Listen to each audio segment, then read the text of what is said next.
अभी फ़िलहाल में लखनऊ में एक इन्वेस्टर समिट हुआ है, जहां दावे किए जा रहे हैं कि 33,50,000 करोड़ का इन्वेस्टमेंट हुआ है।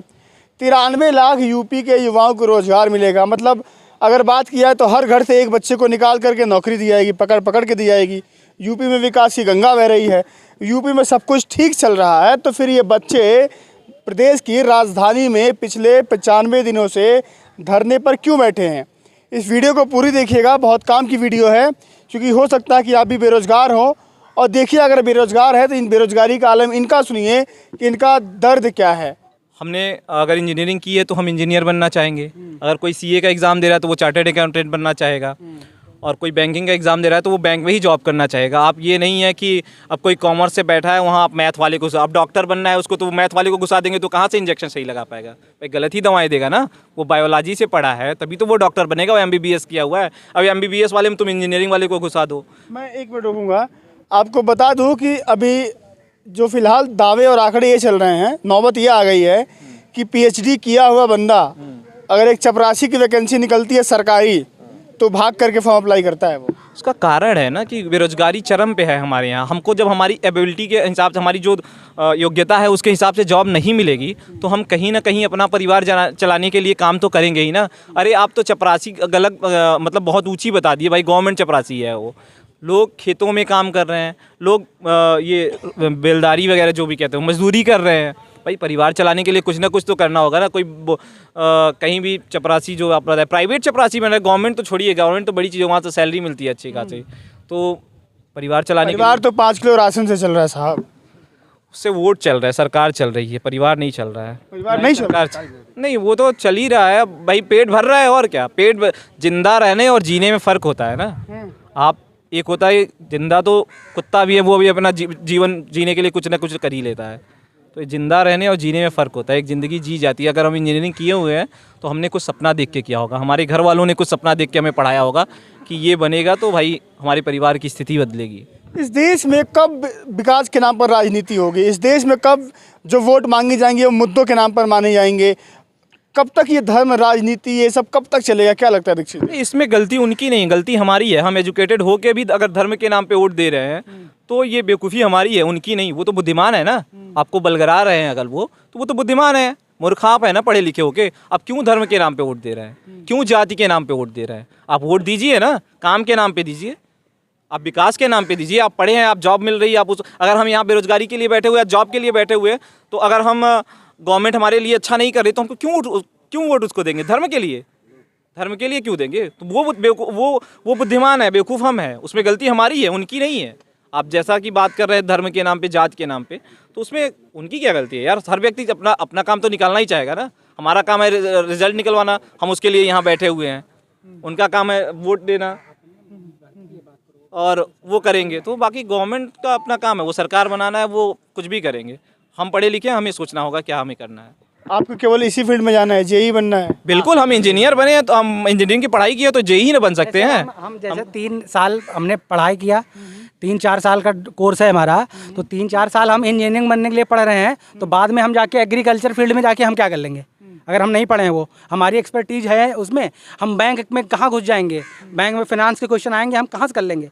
तो इंजीनियरिंग है हमारा फील्ड है, हमको वो चाहिए। हम ये कह रहे हैं सर कि अगर बिना इंजीनियर 5 साल से वैकेंसी आई नहीं है और कंप्लीट नहीं हुए 6 साल, यानी 7 सालों से प्रदेश में एक भी वैकेंसी अगर इंजीनियर की नहीं आई तो विभाग कैसे चल रहे हैं? कहाँ से आ रहे हैं लोग जो विभाग को चला रहे हैं? और अगर विभाग चलाने के लिए अंदर से भर्तियाँ हो जा रही हैं, बैक डोर से लोग आ जा रहे हैं, तो फिर ये जो कोर्स चलाए जा रहे हैं बंद कर दिए जाएँ। क्या बात बताइए कि समाजवादी की सरकार थी 17 तक, उसके बाद बीजेपी की सरकार आई। उन दोनों सरकारों में से कंपेयर करें कि जॉब देने के मामले में या भर्ती को क्लियर करने के मामले में कौन सी सरकार बेटर लगती है? सर भर्तियाँ अब देखिए सर, ये मैं सरकारों पे मैं इसका बने मैं सरकार पे मैं ये नहीं बोलना चाहूँगा कि उन्होंने क्या किया। मैं आपको एक आंकड़ा दूंगा, मैं किसी सरकार को बोलूँगा नहीं। 2016 की बात कर रहा हूँ मैं। 2016 से 2 technical universities state government universities हमारे उत्तर प्रदेश में खुल गई हैं। किस लिए? इंजीनियर बनाने के लिए। यानी छात्र पढ़ें, उनको पढ़ें, लेकिन वो पढ़ के जाएँ कहाँ? वैकेंसी कोई नहीं निकाली गई। अब आप ये हालत समझ लीजिए। मैं जब से हम लोग पास आउट हुए हैं 7 साल के बाद मैं बता रहा हूँ, 2 यूनिवर्सिटीज़ और नई आ गई हैं। हाँ, इसके अलावा और कुछ कॉलेजों में बीटेक के यूनिवर्सिटीज में चलने लगे हों टेक्निकल के कोर्स, उसकी जानकारी नहीं। आप कह रहे हैं कि हमको जेई बनना है। प्रदेश के प्रधानमंत्री कहते हैं कि अगर आप पकौड़े तलते हैं या कुछ और अपना रोजगार करते हैं, आत्मनिर्भर बनते हैं, तो वो भी देश के लिए योगदान करते हैं। हम कह रहे हैं वो 50 करोड़ का आंकड़ा दें, हमको समझ में नहीं। हमारी जो वैकेंसी है इसमें हमारे 1477 पद हैं। 1,20,000 लोगों ने फॉर्म भरा था, जो भी 50-60 हज़ार लोगों ने पेपर दिया। उन 50-60 हज़ार लोगों के जीवन का सवाल है। 5 सालों से उन्होंने इंतजार किया। आप सोचिए 5 साल हम लोग बैठे थे सिर्फ पेपर देने के लिए। 2022 में हमने पेपर दिया, 5 साल किसी चीज़ का हमने एकदम इंतजार किया हो, फिर अब मैं रिजल्ट के लिए, अब रिजल्ट के लिए हमको इंतजार कराया जा रहा है। इसके बाद में 30 लाख लोगों का पेपर लेकर रिजल्ट आउट कर दिया जाएगा। हम 50,000 लोगों के पेपर की कोई वैल्यू नहीं है, जबकि बिना किसी मतलब का। आपको बता दें, हम पेट की जो वैकेंसी आई, जिसके लिए उथल पुथल हो गई प्रदेश में 3-4 दिनों के लिए, एक भी मतलब का काम नहीं हुआ है 6 महीने से। पूरा राजस्व कितना लगा होगा, कुछ भी नहीं हुआ है। और अगर मैं बोल रहा हूँ कि जैसे अगर डिपार्टमेंट पे, जैसे आपको भी पता है, अगर आपके घर पे कोई काम चल रहा होगा, हाँ, आप लेबर कम कर दीजिए, मैन पावर कम कर दीजिए, आपके खर्चा बढ़ जाएगा, आपका जो बजट रहेगा बढ़ जाएगा। सरकारों का बजट ऐसे ही बढ़ा हुआ है। अगर वो उनका 1000 करोड़ में काम होने वाला होगा तो 1500 करोड़ लगा रहे हैं, लेकिन भर्ती नहीं कर रहे हैं। आप पिछले 5-6 साल से इंतजार कर रहे हैं ना? जी, 6 साल से कोई नहीं भर्ती हुई नहीं तो है। घर से, हम लोगों की कंप्लेंट तो घर से आप बिल्कुल सक्षम होंगे, कोई दिक्कत तो होगी नहीं। घर से यहाँ पर सारे लोग जो बैठे हुए हैं ट्यूशन कोचिंग चला करके, घर वाले हमारे, आज हम लोग अगर यहाँ पर बैठे हुए हैं, हम लोग तो ये हैं कि अगर कोई भी आ जाए डर खत्म करके। कुछ लोग हैं शकल छिपा ले रहे हैं, क्यों? क्योंकि घर से अभी भी सपोर्ट नहीं मिल रहा कि भैया तू पढ़े गए रहा तो वहाँ पर पढ़ाई नहीं किया तो 5 साल में जो जेल चला जाएगा। हाँ, कैसे, मतलब ये हाल है। सरकार जेल में डाल देती है। अरे डाल ही देगी। अगर आज हमको हमारे ऊपर कुछ भी आरोप लग जाएगा ना, अगर हमारे आज अभी देखिए, अगर मैं बोल रहा हूँ, अभी आप मेरे सारे भाइयों से बोलेंगे, कुछ लोग बात का जवाब देने के लिए वो सामने नहीं आएंगे कैमरा के, उनको होगा आज। तो अगर हम बोल रहे हैं, इस प्रेस्टेशन में बोल रहे हैं, घर वाले हमसे उम्मीद ही करना बंद कर दिए है। होली आने वाली है सर, 4 दिन बाद। रंग इस बार चढ़ेगा नहीं चढ़ेगा? 4 दिन बाद होली आने वाली है, शर्म लग रही है, घर में क्या जाएं। हाँ, अगर पापा हमारे जा रहे होंगे गुजिया खरीदने के लिए, खोया लेने, सूजी लेने, वो सोच रहे होंगे कि कम ले लो गुजिया, तो चलो फिर खा लेंगे, लड़के को देना होगा पैसा, होली के बाद वो घर जाएगा। ये हाल है सारे जितने लोग यहाँ पे बैठे हुए हैं। ये यूपी के लड़के का और यूपी के बेरोजगारों का दर्द है। ये दर्द है जो आपको कहीं दिखाई नहीं देता।